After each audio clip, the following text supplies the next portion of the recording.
And welcome to another episode of I Quit My Job, where ordinary stories lead to extraordinary inspiration. We're so blessed to have LT. LT is all about food in terms of she creates food content, food events. She communicates with food. So why don't you get us all caught up in what it is that you're currently doing now and then who you are? I just actually finished a 4 month food series where I would bring different chefs together from different cultures. And it was really cool. And I know that they have that out there, Mhm. but I wanted to make a unique experience where it's not only a food tasting, because that's what it was. Like a three course food tasting and a live food demo. So Live food demo. yeah, Wow. yeah. So the chef would come in, and we had this beautiful big island. Everyone would sit around the island and learn and watch, and they had their drinks and their wine, and Oh, it nice. was such a nice experience. And Wow. I wanted to make it unique in the sense of having it a small, intimate space. Mhm. Have you had those moments where you had to switch jobs, switch careers throughout to get to what you're doing now?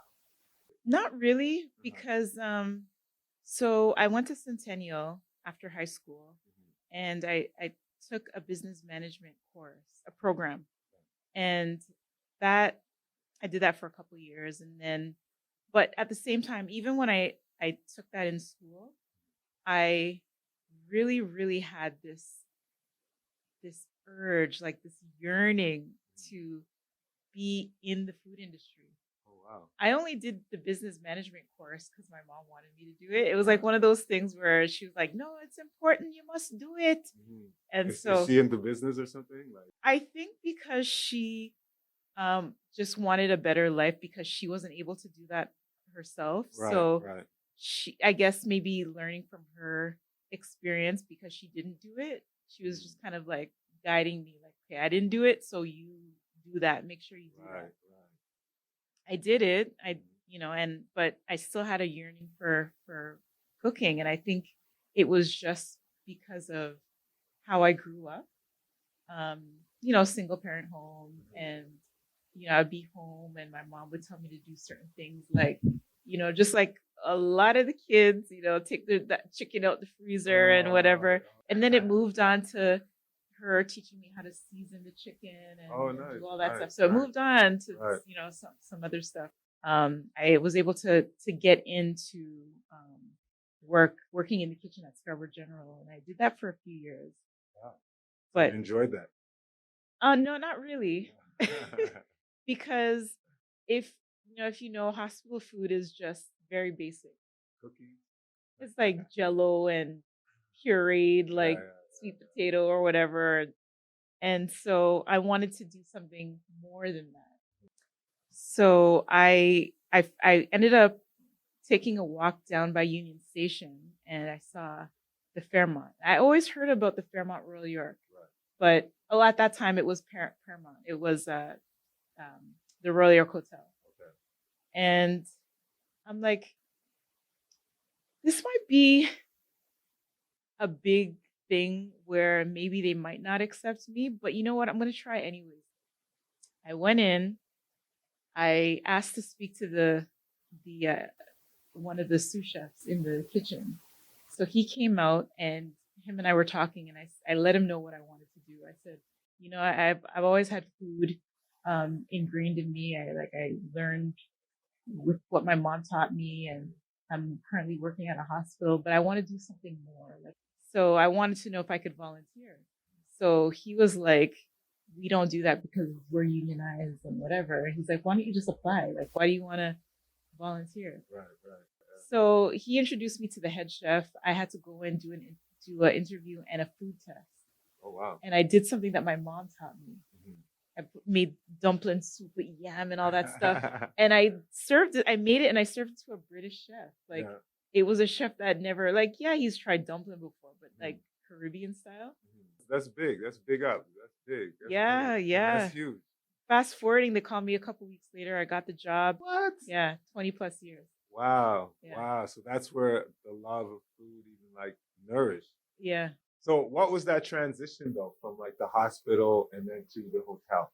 First of all, like when they called and said, "We'd like you to work with us at the Fairmont Royal York Hotel," I was like, "What?" Like I was so excited. I was so happy. And I knew that no matter what, I was gonna be working at this hotel. So I just quit. I quit working at the hospital because I knew that I was moving into something that was a bit better. And this was a big deal. Like they hired me. Right, Like, right. I had that moment. Yeah, like every little thing I would observe and watch and I just learned like throughout the years. It was a nice little run until I quit that. Right. So how did that go down? How did that like say, hey, I'm quitting? How did that go I down? always had a vision of doing things on my own personally. I was a well, I am a grinder and a hustler. So it would be from job to job. I would finish the hotel, then I would work at Air Canada Center, then I would leave Air Canada Center. I worked for Adidas, the company. Right. And that's all that it would be. It would be like boom, boom, boom. And the 19th year, like during that time, I always wanted to do my own personal thing, but I was so busy working, finish 11 o'clock, 12 o'clock, get home tired. So the bottom line is that I never got a chance to do it. So the 19th year, I said, the 20th year, I'm going to quit. I'm just going to quit and I'm going to do my own thing. I'll just put a little bit of money on the side and wherever I go, I go. If I have to eat out of tuna cans, sometimes you just have to You take that just got to risk. do that. I Yeah. love that. So you take risks. I'll take that risk. I Okay. did. Okay. And then the 20th year, the year I wanted to quit was when the pandemic hit. And then I got, along with everyone else, a lot of people that got laid off. So one of the things I wanted to do was I always wanted to do a book where I could bring cultures together, moms, and just get them, sit down, talk to them, and hear their culture. Like I was able to get moms together, get their recipes from back home, put it in a book. I called it Passport to Mom's Kitchen because it Oh, was all these sick, different sick, countries. sick, sick. Yeah, Oh, wow. I had a book signing. Like it was really, really good. Yes. So within that 3 years, it gave me time to um, do what I always wanted to do that I couldn't do because I was going from here, there, and Right. getting home tired, sleep, wake up. No one's working. This is the time I could take my notes and I have my quiet time. Everything that I wanted to do, I was able to do it. So now everything started to open up again, and this is where the hotel called me back, and they're like, "Latanya, we're starting to open up. The airports are opening. Right. Tourists are coming back in. Right. What's your plan? Like, are you gonna come back?" Or they were asking a lot of people that, and they asked me what I wanted to do, and at that point, I was like, no. If I went back to the hotel again, then I wouldn't be able to do what I'm doing now. Right. So what happened next? Like now you wrote this book. Now you're saying no to work. You're just gonna make that leap of faith. Like now you found a little passion Yeah. to continue. So what was next? Yeah. So after that, it was just like personal, um, private, private gigs, private parties. People would see my content. They would reach out. I would make the food and bring it to their home or to the place. I would set it up really nicely. And so with the book and with the private gigs and I deliver food. And throughout that time I was working somewhere during the pandemic. I had a manager come to me because they had a place they were renovating across the street, but nobody knew what they were going to turn it into. Was it going to be a butcher shop? Was it going to be? No one knew. Right. Then he told me that they decided to turn it into a kitchen boutique, but this kitchen is like actually where you're sitting. So whatever goes on in the kitchen, you could see. Oh, nice. Like an open concept. Okay. Yeah. And the sales rep asked what I wanted to do, and I said I wasn't sure. And I got home and the wheels were turning, and I knew that because I'm all about bringing people together, culture, like how cool would it be to bring the chefs that I know, or if I'm introduced to some from different countries, to just bring them together to make something to show people that have never tried a certain type of food before. I just I just decided that, it would be cool to do that. And, I didn't have a team. Like I didn't put a team together, so it was just me, myself, and I. And I figured, let me try something to see how it works, like a little guinea pig project to see, like, to get the feedback. Did one, did two, three, four, five, six, seven, eight. 8. From August to November. I just finished one. Right.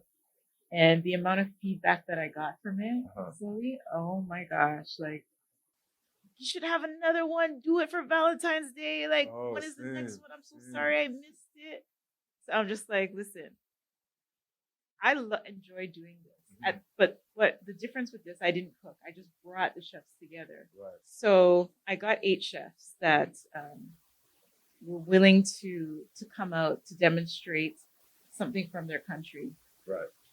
Something from their culture. They would come out. They would have an island kitchen set up for them, and guests would come and sit down. They would have a beautiful atmosphere to wait. They would have food to eat while the chef is preparing a little bit. Mm-hmm. There was a live painter that would paint something from that culture. All the guests that came, I would ask them to come around the island. So they would stand around or sit down around the island, and they would get that live action from the chef. Everything being made, noise of the frying, of a particular, stirring. of like one particular thing. I felt like I wanted to cry because I looked at the side. I'm seeing people laughing and asking questions, and I want to be able to inspire other people that feel that they can't move on, or I have friends that that they're so talented in certain things, hair braiding and knitting and doing all these things, but they don't want to move out of that because they feel like they can't really, like, okay, where am I gonna go with this? Like, who's gonna buy my stuff? Who's gonna like? No, you can't. You can't have those thoughts. You can't have those thoughts. You can't think that way. But you're like a living testament of that. Mm. You had it in your head, but you made it happen. And then you had that moment where you actually saw all those years of work and thought and idea all bunched up into one where, you were choked up. It's a great feeling. And what I say to those people that they might be scared, or they want to, and they're just like, they just need that push. Right. Set a goal. Set your goals high and don't stop till you get there. This is what it's all about. Hopefully you got inspired by what LT was saying and her plans and her project. Yeah. Thank you so much for showing up, and thank you out there for showing up and checking this out. Peace.